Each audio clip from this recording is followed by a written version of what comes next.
Bonjour et bienvenue dans ce nouveau tutoriel consacré aux actions dans Photoshop. Alors dans le tutoriel précédent, on a parlé du split frequency et on a vu que dans le split frequency, il y a une étape très technique et très répétitive qu'on pourrait automatiser. Alors je vous ai dit, il y a une solution dans Photoshop, c'est les actions de Photoshop qui permettent donc d'enregistrer toute une série de manipulations et de les reproduire par la suite. Alors, avant d'entrer dans les actions, je voudrais juste vous parler des espaces de travail. Donc Photoshop contient par défaut, à l'installation, plusieurs espaces de travail. Ça se trouve sur cette icône ici. Vous les ouvrez et vous voyez qu'il y en a plusieurs définis par défaut et que vous pouvez vous définir votre propre espace de travail. Ce que je vous conseille, c'est de vous mettre dans l'espace de travail photographie et là vous allez retrouver tous les outils nécessaires à la retouche photographique. Donc c'est bien pratique, donc votre fenêtre de travail est automatiquement configurée avec les icônes nécessaires et les outils nécessaires au travail de photographe. Il faut savoir que Photoshop s'adresse à plusieurs métiers, les photographes, les graphistes de toutes sortes et les web designers également. Donc c'est pour ça qu'on retrouve plusieurs espaces de travail définis par défaut. Voilà, ceci étant posé, nous allons entrer dans les actions. Alors une action, ça va fonctionner comme un enregistreur. Je vous explique. Les actions se trouvent ici, dans cette petite icône d'un triangle inversé, dans vos fenêtres de propriété. Alors si vous ne l'avez pas, vous ouvrez le menu Fenêtre et vous cochez Action. Ça va l'ouvrir. Alors on voit que par défaut, dans Photoshop, sont livrés un ensemble d'actions, jugées utiles pour l'utilisateur, mais vous allez définir également vos propres actions. Alors ça fonctionne comment? Eh bien c'est un enregistreur qui va enregistrer toutes les manipulations et toutes les fonctionnalités que vous allez appeler et que vous allez paramétrer pour réaliser votre travail. Alors c'est l'équivalent de macros dans Word. Si vous connaissez Word, on peut également enregistrer des macros. C'est le même principe. Dans les versions précédentes, les anciennes versions plutôt, de Photoshop, on appelait ça des scripts. Mais le terme étant un peu technique, Adobe a décidé de les nommer actions. Pourquoi pas? C'est pas plus parlant à mon avis. Alors, nous voyons que les actions contiennent tout un ensemble de niveaux et de sous-niveaux. Tout d'abord, on voit qu'il y a des groupes avec cette petite icône. Alors, on va fermer le groupe. Voilà, là, il y a un groupe d'actions par défaut. Si je les ouvre, je vois toutes les actions qui sont définies par défaut dans Photoshop. Si j'ouvre une action, telle que vignette par exemple, vous voyez que je vois toutes les manipulations qui ont été faites pour créer cette action vignette. Créer un instantané, et dans créer un instantané, il y a d'autres sous-actions. Vous voyez un petit peu le principe. Alors ce qu'on va faire, je vais fermer pour que ce soit plus clair. Voilà. Les actions par défaut. J'appuie sur le petit icône plus en bas. Ça va me permettre de créer une nouvelle action. Mais auparavant, je vais créer un groupe pour bien tout vous montrer. Voilà un groupe. Tuto, par exemple. Vous voyez, le groupe a été créé. Je sélectionne ce groupe et dans ce groupe, je vais créer mon action qui va s'appeler Split Frequency, qui va être dans le groupe tuto. Je peux associer une touche de fonction. Bon, là on va le faire pour s'amuser. F3 par exemple, avec CTRL. Donc ce sera CTRL F3. Et puis on peut associer également une couleur pour la repérer facilement dans l'ensemble des actions. Ou bien vous allez décider que tel type d'action, ce sera telle couleur. On va mettre du rouge. Et je fais enregistrer. À partir de ce moment, tout ce que je vais faire sur l'écran va être enregistré dans l'action Split Frequency. Alors, allons-y. J'enregistre. Vous voyez qu'une nouvelle action s'est créée, Split Frequency, et le bouton enregistrer est actif. Donc tout ce que je vais faire dès à présent va être enregistré dans l'action. Alors première chose, je vais créer deux calques au-dessus du calque Charlie, donc des calques par copier, CTRL-J deux fois. Le premier calque, je vais le nommer couleur. C'est le calque des basses fréquences, mais couleur c'est beaucoup plus parlant. Et le calque des hautes fréquences, je l'appelle texture. Il nous faut l'occasion de réviser ce qu'on a vu dans la vidéo précédente. Ensuite, j'appuie sur la touche CTRL, je sélectionne les deux calques, clic droit, je crée un groupe d'après les calques, et ce groupe, je vais l'appeler Split Frequency. Voilà, le groupe est créé. Si je l'ouvre, j'ai bien mes deux calques. Je vais m'occuper du calque couleur. Donc couleur, on a vu qu'il fallait faire un flou gaussien, mais que la valeur de ce flou gaussien dépendait de la photo. Donc quand on va vouloir rejouer cette action sur une autre photo, on risque d'avoir un problème si on impose une valeur. Alors vous allez voir, on va faire en sorte que ce soit modifiable sur la photo en question. Je fais un clic droit et je convertis ce calque en objet dynamique. Voilà, la conversion s'effectue. Ça prend un petit peu de temps car la photo est riche. Voilà. Et vous voyez, j'ai le petit symbole en bas à droite qui m'indique que c'est un objet dynamique. Ça veut dire que mon calque est en mode vecteur. Il est vectorialisé. Alors, ça voudra dire que quand je vais rejouer cette action, il faudra bien que je pense à modifier donc la valeur du filtre gaussien, mais aussi à pixeliser le calque, car sinon ça ne fonctionnera pas. Alors, je vais dans Filtre, Flou, Flou gaussien. Je règle, alors je l'avais déjà réglé dans la vidéo précédente, je sais qu'il faut à peu près 8 pixels, faut pas que ce soit trop flou, faut pas que ce soit trop net. Voilà. Le rayon étant déterminé, vous voyez ce que j'obtiens, c'est un filtre dynamique. Ça veut dire que je vais pouvoir revenir sur la valeur de ce flou gaussien. Pour la texture,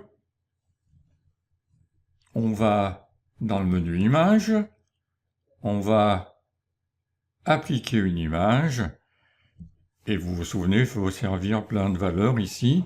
Alors attention, si vos valeurs sont bonnes par défaut, ne vous contentez pas de les valider, il faut les ressaisir à chaque fois. Pourquoi ? Parce que si vous êtes sur une autre photo, vous n'aurez peut-être pas les mêmes valeurs, ou si vous êtes à un autre moment de votre session Photoshop, vous n'aurez peut-être pas les mêmes valeurs. Et votre action ne fonctionnera pas si vous validez des valeurs qui sont fausses. Vous voyez, c'est plein de petits pièges comme ça dans l'enregistrement des actions. Mais ça veut dire qu'il faut bien connaître le fonctionnement des actions pour pas tomber dans ces pièges.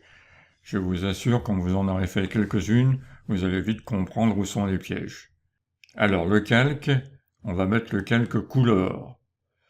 La couche, c'est bien RVB. On va la resélectionner on inverse le tout. L'option sur une image en 16 bits par couche, c'est en mode addition. Alors voilà. L'opacité est à 100, je la ressaisis. Vous voyez un petit peu, je ne veux pas tomber dans les pièges. L'échelle est à 2. Et le décalage doit être à 0 pour une image 16 bits. Conserver les zones transparentes ne doit pas être coché. Alors je pense que ça l'est jamais. Et le mode masque ne doit pas être coché. Alors, ça c'est pour une image 16 bits. Ça veut dire que pour une image en 8 bits par couche, j'aurai des valeurs différentes. Mais là donc ça va pas être possible de faire quelque chose de dynamique. Donc si vous voulez vraiment traiter des images 8 bits, si vous en avez, il vous faudra faire deux scripts. Un en 16 bits par couche et l'autre en 8 bits par couche. Je vous rappelle que pour une image en 8 bits par couche, l'opération est en mode soustraction, l'échelle est à 2, l'opacité est à 100, et le décalage sera à 128. Notez aussi que pour une image 8 bits, la couche ne doit pas être inversée. Voilà, là je valide mon opération. Et puis dernière manipulation, ce calque texture doit être en mode de fusion lumière tamisée. Lumière linéaire, pardon, excusez-moi. Voilà, et là je retrouve ma photo telle qu'elle est à l'origine. Et là j'ai terminé l'enregistrement de mon script. Je vais donc arrêter l'enregistrement en cliquant sur le bouton arrêter. Et ça, ce sont des boutons classiques de tout enregistrement. Et là, mon action est complètement enregistrée. Alors, vous voyez, je retrouve tout à l'intérieur. Alors, split frequency, s'il est fermé, ça se présente comme ça. Et CTRL F3, s'il est ouvert, ça se présente comme ça. Calque par copier, 2 fois. Voilà. Les renommages. On va tout trouver, oui. Il y a des sous-actions aussi, mais tout ce que j'ai fait a bien été enregistré. Il y en a pas mal, hein, mine de rien. Alors maintenant, ce que je vais faire, je vais tester cette action. Donc ce que je vais faire, je vais enlever, je vais supprimer mon groupe. Vous voyez, c'est important d'avoir un groupe, ça va plus vite. Je supprime le groupe Split Frequency et son contenu. Voilà, c'est comme si j'avais rien fait. Je me positionne sur le calque Charline. Et là, je vais... J'ai tout développé, ça devient un petit peu compliqué. Sur Split Frequency, ou bien sur CTRL F3. Et je fais jouer l'action, exécuter l'action.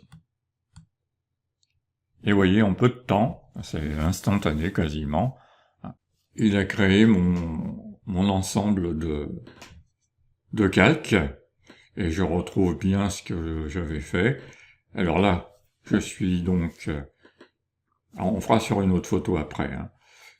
Mais pour vous montrer qu'on peut modifier le flou gaussien, je double-clique dessus, et vous voyez, je trouve mon rayon à 8.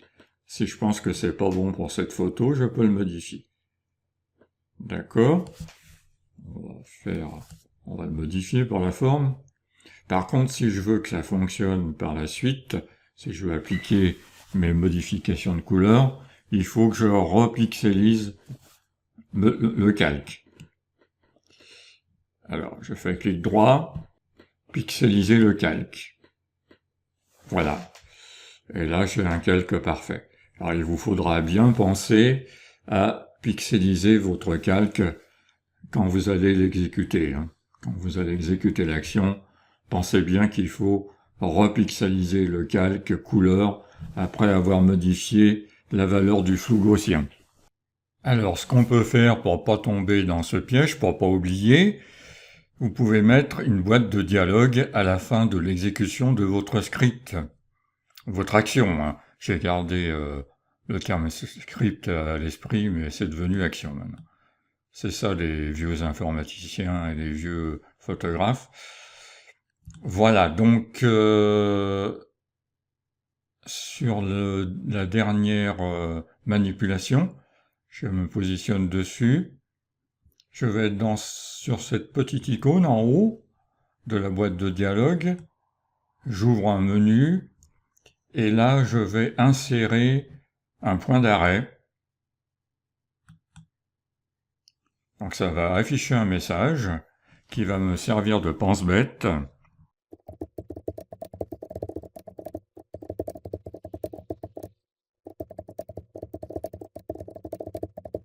Voilà, pensez à pixeliser le calque couleur après avoir modifié la valeur du flou. Je pense que c'est clair. Et puis donc, on coche la case autorisation de continuer. OK. Alors, je vais faire la même chose au début pendant que j'y suis, en prévenant bien que cette action ne fonctionne que sur une image en 16 bits par couche.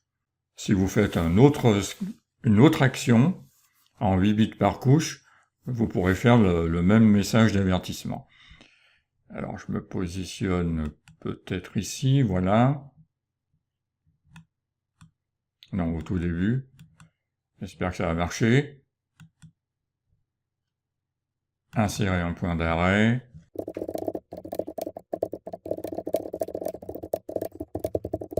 Voilà, cette action ne fonctionne que sur une image en 16 bits.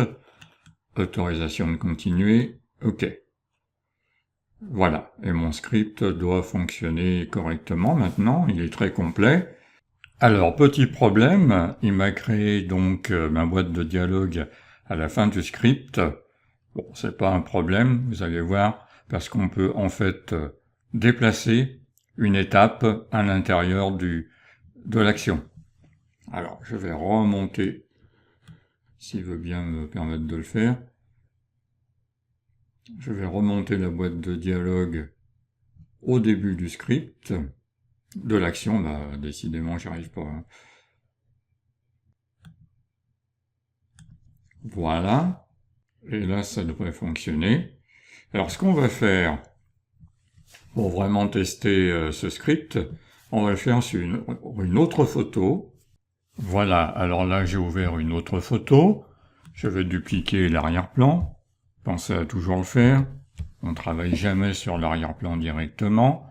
Voilà, et je vais partir de ce calque pour lancer mon action. Et vous allez voir que ça va pas fonctionner. Comme quoi, c'est pas si simple de faire des actions universelles. Regardez, je lance donc Split Frequency, voilà. J'aurais pu faire CTRL F3 également, je vais faire CTRL F3, d'ailleurs. Cette action ne fonctionne que sur une image 16 bits, là c'est parfait. Je continue, et là j'ai un problème. C'est que la commande sélection ne fonctionne pas. Pourquoi? Parce que quand j'ai enregistré le script, j'ai fait la sélection sur un calque qui s'appelait Charline. Et là, il ne le trouve pas. Donc on va l'arrêter.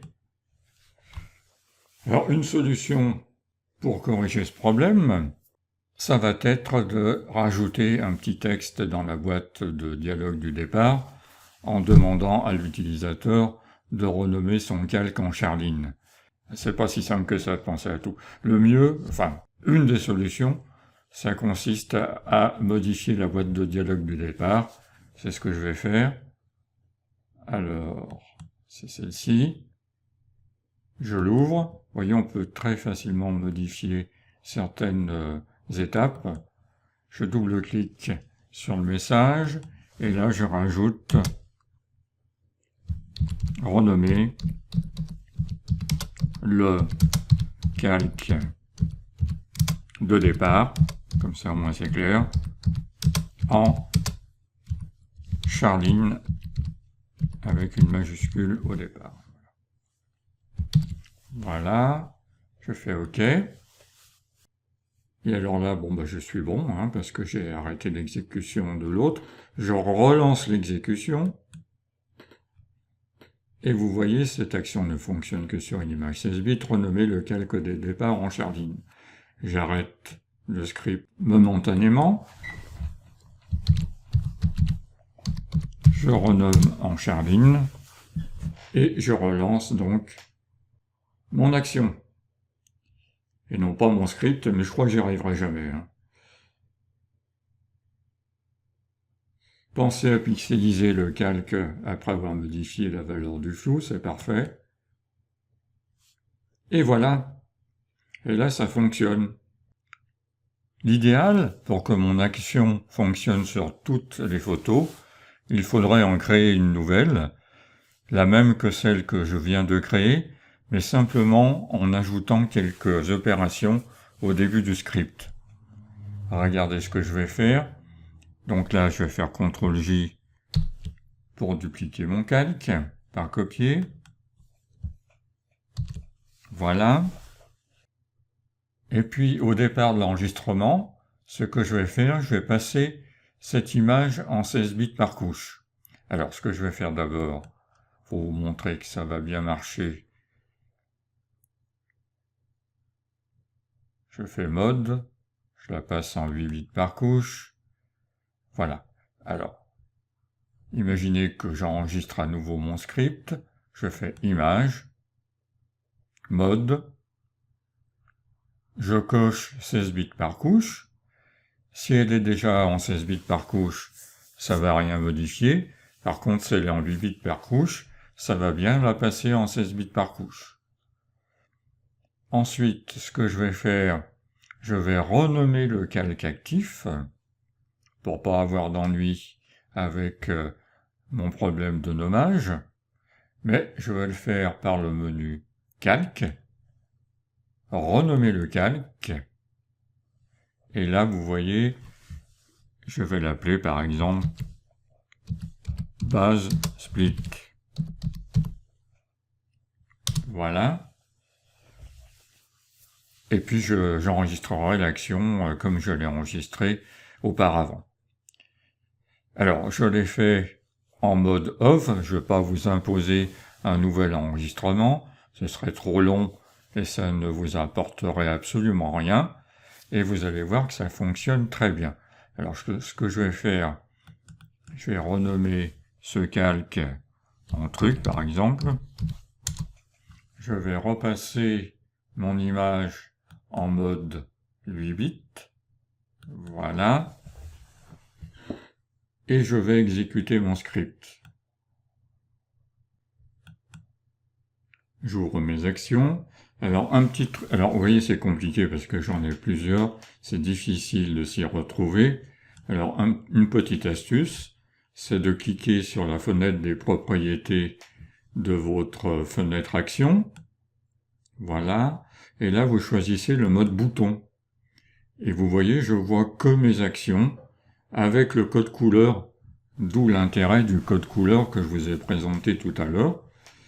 Et là, j'ai créé une nouvelle action qui s'appelle Split Frequency 16 bits. Je clique dessus. Votre photo est convertie automatiquement en mode 16 bits.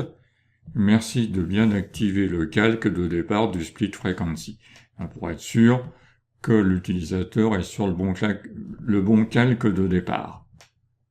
Je fais continuer, et vous voyez, le Split Frequency se met en place. Alors, ça prend un petit peu de temps, c'est l'objet dynamique qui prend du temps pour être créé. La fenêtre de fin, ne pas oublier de pixeliser votre calque après avoir modifié la valeur du flou gaussien. Je continue, et voilà. Tout s'est parfaitement effectué, le calque a été renommé, les deux calques couleur et texture sont bons, il me reste plus qu'à ajouter la valeur du flou gaussien et à faire mon travail de retouche. Diabolique, n'est-ce pas? Voilà un petit peu l'intérêt de ces actions. Ça vous permet d'automatiser certaines étapes répétitives et compliquées. Mais attention, il y a plein de pièges, donc il faut vraiment bien tester votre action avant de la mettre en service. Voilà, j'espère que ce tutoriel vous aura intéressé. Je vous remercie infiniment de l'avoir suivi et je vous donne rendez-vous pour un prochain tutoriel. Nous allons parler d'une autre technique de retouche de portrait, technique qui s'appelle le Dodge and Burn. Merci, à bientôt.